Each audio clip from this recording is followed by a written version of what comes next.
इसवी सन 1526 मध्ये मेवाडचा राणा संग्राम सिंग याने लढाईत बाबरचा पराभव केला. पराभूत होऊन परतत असताना बाबरची पापी नजर अयोध्येतील राम जन्मभूमीवर राम मंदिरावर पडली. बाबरने पूर्ण तयारीनिशी पुन्हा राणा सांगावर आक्रमण केलं. या युद्धात बाबर विजयी झाला. बाबरची वक्रदृष्टी पुन्हा अयोध्येकडे वळली. त्याने आपला सेनापती मीर बाकीवर राम जन्मभूमीवरील राम मंदिर उद्ध्वस्त करून तिथं मशीद बांधायची जबाबदारी त्याच्यावर सोपवली. आता राम मंदिराला हात लावणं एवढं सोपं नव्हतं. अयोध्येच्या रक्षणासाठी अक्षरशः हजारो हिंदूंनी आपलं रक्त सांडलं. कितीतरी महिने हा संघर्ष चालूच होता. बाबरची सेना जवळजवळ 2.25 लाख व तोफखान्याने सज्ज होती. इतिहासकारांनी नोंद केली आहे की एकूण सुमारे 1,71,000 हिंदू वीरांनी बलिदान केलंय त्यासाठी. आणि अखेर 23 मार्च 1528 ला मीर बाकीने अयोध्येतील राम मंदिर उद्ध्वस्त केलं. आता हिंदू थोडीच गप्प बसणार होते. आपल्यातील पूर्वीच्याच चैतन्याने उसळून हिंदूंनी परत एकदा लढा उभा केला. या लढ्याचे नेतृत्व सनेथी गावचे थोर रामभक्त पंडित देवीदीन पांडे यांच्याकडे आलं. पांडेजींनी 70,000ची फौज उभी केली. खुद्द बाबरनेच लिहून ठेवलंय की एकट्या देवीदीनने 1700 मुस्लिम योद्धे ठार मारले. 5 दिवस तुंबळ युद्ध झाले. अखेर देवीदीन पांडेजींना बंदुकीची गोळी घालून ठार मारलं गेलं. त्यानंतर हॅन्सवर रियासतीची राणी जयराज कुमारी हिने 3,000 वीरांगणाची फलटणच उभी केली. राणीने सुमारे 10 मोठ्या चढाया केल्या. अखेरच्या हल्ल्यात राणी रणांगणात मरण पावली. नंतर आला हिंदू संस्कृतीचा मोठा शत्रू औरंगजेब. औरंगजेबाने सय्यद हसन अलीच्या नेतृत्वाखाली बाबरी मशिदीच्या रक्षणासाठी 50,000ची फौज पाठवली. बाबा वैष्णवदास यांनी पंजाबातील रणझुंजार गुरु गोविंद सिंग यांना मदतीसाठी निरोप धाडला. ते तडक अयोध्येला आले व दोघांनी व्यूहरचना केली आणि मोगली सेनेची लांडगेतोड केली. संतापलेला औरंगजेब स्वतः विशाल सैन्य घेऊन अयोध्येवर चालून आला. सततच्या लढायांनी हिंदू थकले होते. शिवाय शाही फौज शस्त्रास्त्रे व साधनांनी भक्कम होती. औरंगजेबाने अयोध्येत प्रवेश केला तोच मुळी 10,000 शहीद हिंदूंच्या मृतदेहावरून. बाबाचा सेनापती मीर बाकीने 2 लढाया करून मंदिर अर्धे मुर्दे पाडून जी काही अर्धवट मशीद बांधली. त्यानंतर खुद्द बाबरच्या काळातच 4 लढाया झाल्या. हुमायूनच्या काळात 10, अकबराच्या काळात 20, औरंगजेबाच्या काळात 30, नवाब सादत अलीच्या काळात 5, नवाब नसरुद्दीनच्या काळात 3, नवाब वाजिद अली शहाच्या काळात 2, अशा 1934 पर्यंत एकूण 76 लढाया राम जन्मभूमीवर पुन्हा प्राप्त व्हावी म्हणून हिंदू लढले. त्यात 4 लाख हिंदूंचं बलिदान झालंय. बाबरीच्या घुमटावर भगवा फडकला. स्वातंत्र्यानंतर पुन्हा राम जन्मभूमी आंदोलनाला सुरुवात झाली. 1984 मध्ये राम जन्मभूमी मुक्ती समितीची स्थापना झाली. या आंदोलनाचं नेतृत्व विश्व हिंदू परिषद करीत होती. हिंदू समाजात राम जन्मभूमीची माहिती पोहोचवण्यासाठी गंगा माता, भारत माता यात्रा, श्रीराम ज्योत यात्रा, श्रीराम शिला पूजन असे अनेक कार्यक्रम देशभर घेण्यात आले. त्यानंतर प्रत्यक्ष राम जन्मभूमीवर जाऊन कार सेवा करायचं ठरलं. कार सेवक अयोध्येपर्यंत पोहोचू नयेत म्हणून त्यावेळेचे मुख्यमंत्री मुलायम सिंग यादव यांनी वाहतुकीचे सर्व मार्ग बंद केले होते. 20,000 सशस्त्र जवान तैनात केले. दिनांक 30 ऑक्टोबर 1990 हा कार सेवेचा दिवस निश्चित झाला. 90 वाजून 44 मिनिटे हा कार सेवेचा मुहूर्त ठरला. सकाळचे 9 वाजून 10 मिनिटं झालीत आणि मणिराम छावणीचा दरवाजा उघडला. अशोकजी सिंगल बाहेर पडले. बरोबर फक्त 4-5च कारसेवक. अशोकजींना रस्त्यावर पाहताच गल्ली बोळामधून कारसेवक प्रकट होऊ लागले. कसे? अगदी फुटलेल्या वारुळातून मुंग्या बाहेर पडाव्यात तसे. अयोध्याचे गल्ली बोळ आता कारसेवकांनीच भरून गेले. एवढ्यात हनुमान गडीजवळ उभ्या असलेल्या राखीव पोलिसांच्या एका बसचा ताबा धरमदास पहलवान नावाच्या साधूने घेतला. अनेक कारसेवकांना घेऊन ती बस अक्षरशः पोलिसांनी रचलेले अडथळे तोडीत निघाली. मार्गातील अडथळे तुटल्यामुळे अक्षरशः हजारो कारसेवक तिच्या मागे पळू लागले. जन्मभूमीचा परिसर कारसेवकांनी भरून गेला. कित्येक कारसेवक वानरासारखे घुमटावर चढले. जय श्रीरामच्या घोषणांनी आसमंत दणाणून गेला.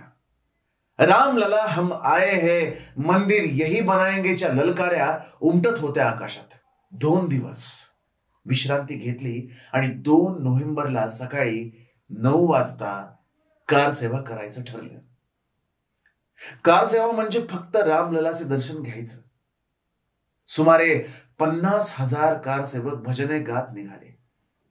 दिगंबर आखाड्यापाशी पोलिसांनी अडवलं त्यांना. अश्रू धुळाची नळकांडी फोडली गेली. कारसेवकांची पांगापांग झाली. एवढ्यात एका पोलीस अधिकाऱ्याचा आवाज लोकांनी ऐकला. एकही गोळी वाया घालू नका, नेम धरून उडवा. आणि नेम धरून गोळ्या घालायला सुरुवात करू लागले आणि गोळ्या घातल्या जाऊ लागल्या. एका दुकानातून शरद कोठारीला चक्क खेचूनच बाहेर काढण्यात आलं व त्याच्या मस्तकातच गोळी घातली गेली. त्याला वाचवण्यासाठी त्याचा भाऊ रामकुमार आडवा आला, तर त्यालाही गोळ्यांनी ठार मारण्यात आलं. अवघ्या विशीतील दोघे कोठारी बंधू जय श्रीराम म्हणून हुतात्मा झाले.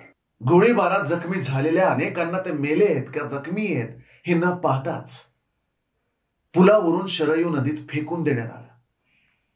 त्या दिवशी संध्याकाळी मात्र निर्लज्ज सरकारने बातमी दिली की गोळीबारात फक्त 10 कारसेवक मेले. बाबरी झाली भुईसपाट. दिनांक 6 डिसेंबर 1992 पुन्हा कारसेवा करायचं ठरलं. संयोजकांचा असा सक्त आदेश होता की कारसेवा म्हणजे चबुतऱ्यावर शरयूच्या काठची एक मूठ माती आणून टाकणे, बस एवढंच. सकाळी 11:15 वाजताच काही कारसेवक वादग्रस्त वास्तूसमोर घोषणा देऊ लागले. मिट्टी नहीं खिसकाएंगे, ढाचा तोडकर जाएंगे.